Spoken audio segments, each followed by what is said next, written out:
For me, I couldn't believe that I was in a system whereby, obviously, like in the world, we rely on our unconscious brain. And this system always puts emphasis on decision making.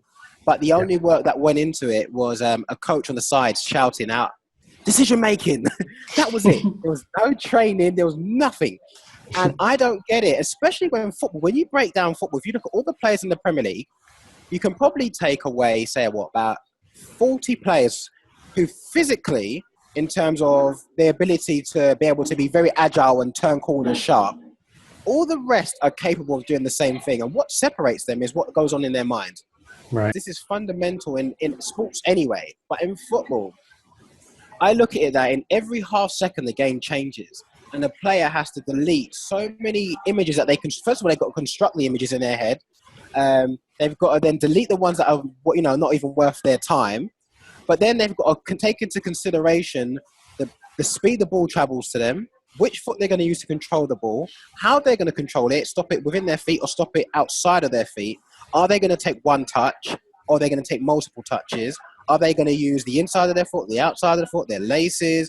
Now, while they've assessed that, the picture's changed again. So they've got to run through that process again. Now, bearing in mind, the game's getting faster and faster and faster. So the demands on the mind are going to be getting more and more and more. And I've seen this, to be honest with you, the players nowadays are a lot better than the players technically than when I was coming through. Right. So what I don't get is why we don't talk about this stuff and why we don't embrace it. Now, what's interesting is when you spoke about the psychologists at United is that the problem we have is you've got psychologists that go into clubs, but there's a struggle whereby they can translate that language into a player. So unfortunately, this is where I'm seeing a lot of them fail because sometimes it's building that rapport with the players and also then translating whereby their message, but also getting players to understand the value in it. So if I could give you an example, I'm an Arsenal fan. So when I watched Arsenal play, I remember seeing, Mikel Arteta playing in a game and it was only in one game I noticed, well, 2 games I noticed this, where we were playing against a lesser team and he was opening up and making the pitch big.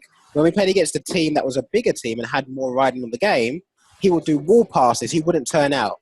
Now, this isn't no in-depth research. It might have just been those 2 games. But I use it as an example to say that for a player, sometimes they might think they're fine. But unconsciously, what they might not realize is the pressure has now affected their unconscious competence to the stage now where they're just going to do a simple pass and they're not going to score that 30-yard goal or they're not going to do that skill that makes a difference.